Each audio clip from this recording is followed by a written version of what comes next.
Hello and welcome to the Understanding Narcissists YouTube channel. This video, I want to talk about something that I personally experience with narcissists that really kind of gets on my nerves because it's a part of the whole abuse process. It's a part of the whole narcissistic experience.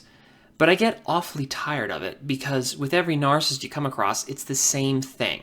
They always do this same thing and they act like it's new. They act like you've never encountered this before. And even if it's the same narcissist you've known for years or decades.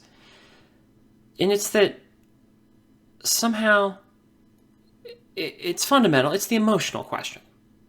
They're very emotional. They don't deal with their feelings. There's a big conflict there. And in particular because those feelings are telling them things about themselves they don't want to hear and they don't want to know. They're able to transfer a lot of those bad feelings onto you. But then it's that there's this devaluation of emotions and feelings. And, okay, emotions and feelings can be very destructive. They can. And self-destructive. And I guess that's kind of my point. In that you can't ignore your feelings. You have to process them. You have to deal with them. You have to accept them, whatever they are. And when you own up to them, that will help you more than anything else. The very idea of denying your feelings is when they become destructive.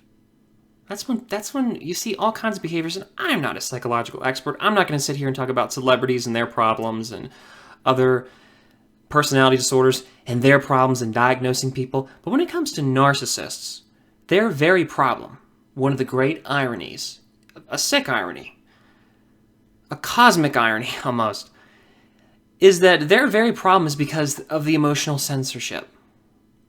The emotional self-censorship that they go through, that they force upon themselves. That's somebody, I feel, maybe I'm presuming, but I feel, imposed upon them and forced on them. Don't let them do that to you. That cost is so high. That is the single most damaging thing I feel like a person can do to themselves is deny their feelings, allow those feelings to form into all kinds of contorted messes that come out in dysfunctional behaviors, and in particular, self-destructive behaviors, whether it be anything you know that's, I'm not even going to run down the list. There's too many of them. Even just bad self-talk, like my own problem, a lack of self-worth. And a poor self-image.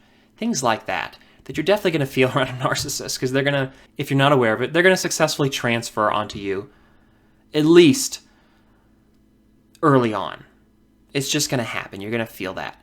And this devaluing of emotions is so rampant in that relationship with them and elsewhere and in society, a lot of societies, I would say, that I just can't. I don't understand. I think it's misunderstood. And so there's this idea that you can tame your emotions. You don't really tame and grapple with your emotions. You're always beholden to them. You're always dealing with them. They're always going to come out in some way. And the narcissist is the greatest example of that. They're the greatest example of dysfunction in emotional processing. And I hate to get too wordy here, but the relationship with their emotions. And then how those emotions relate with the outside world and all the people around them. That's the very definition of dysfunction to me. And why should everybody have to be that way? I don't understand that imposed cost on everybody else. Let's get everybody out. This is such a destructive, terrible thing. Well, if it's so great, let's get everybody to do it. No. Let's be honest with how we feel and start to kind of tap into that a little bit more. Let's also not kid ourselves into believing that we aren't animals and we're somehow capable of higher function. We are. We're blessed with certain facilities. However, we still have the old facilities too, and those are very important. Those can be useful tools in and of themselves. So let's not forget that. I'm not trying to preach. This is not my stump speech before running for office. This is just something that I think is terribly important, and mostly because it's ignored. It is not dealt with. It is not talked about. And I'm not just talking about, yes, in narcissistic literature, but also in general, everything we come across, that those emotions will save you from the narcissist. They are the ones that will tell you something is wrong. You don't know why. You can't point it out logically because it isn't there. Because there's an emotional transference. But you'll pick up on it.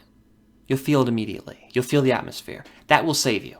Sometimes it can be misleading. But oftentimes that gut feeling, especially one-on-one with somebody, you're feeling about them, it's telling you all kinds of things. Let it tell you. You don't necessarily have to act on it, but become aware of it. And if you're aware of it and you're accepting of it, then you're in a better position to not necessarily be taken for a ride or misled by your emotions when they're wrong, which is going to happen. But still have them on deck there. Be aware of it at all times. Don't try to sit there and say, well, this is how the situation works. That's how people end up in destructive relationships again and again. That's the crux of the issue, and especially with narcissists. You can tell as soon as you meet them there's something wrong. Now, I understand that when you're predisposed, they attract you. You feel safe around them. They give you all these things, all these bold promises. You feel safe. You feel important. You feel special. You feel like, hey, this is somebody who's finally I'm moving along. Finally, I'm getting somewhere. And that's showing a weakness within you, within myself. That's nothing to be ashamed of. But if you can, you get those experiences and you start to get in touch with your emotions more. You have more opportunities to get in touch with your emotions. Take those opportunities. It's simply a dead end if you cannot do that.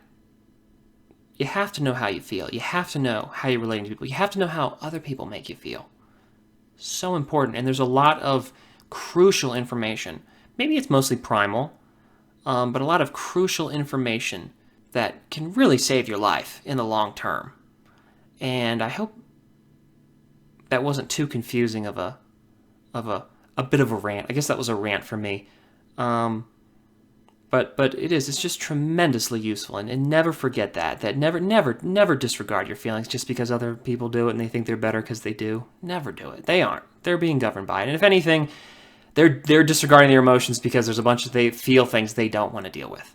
Don't become that person. That to me is a definition of vice and weakness. And that's not to say anything negative about other people and their experiences. They may have tremendous experiences they just don't want to deal with. That's not to say anything negative about other people. They may have terribly traumatic experiences they don't want to deal with. But if you have that opportunity, if you feel that chance to really get in touch with yourself and admit how you feel about everything, as goofy and as simple as it is, as petty as it may be, that is a powerful tool when you're in touch with it, and one that I think you'll find most people don't have. And it will be extremely beneficial to your well-being. I really can't put it into terms just how useful it is. It's a different paradigm. It's a different world you live in when you're able to do that and really come to terms with how you feel about things and how other people make you feel. I hope this video was helpful. Share it with somebody you think might benefit from it. Comment in the comment section below. Subscribe to the channel if you haven't already, and thank you so much for watching. I'll see you in the next episode.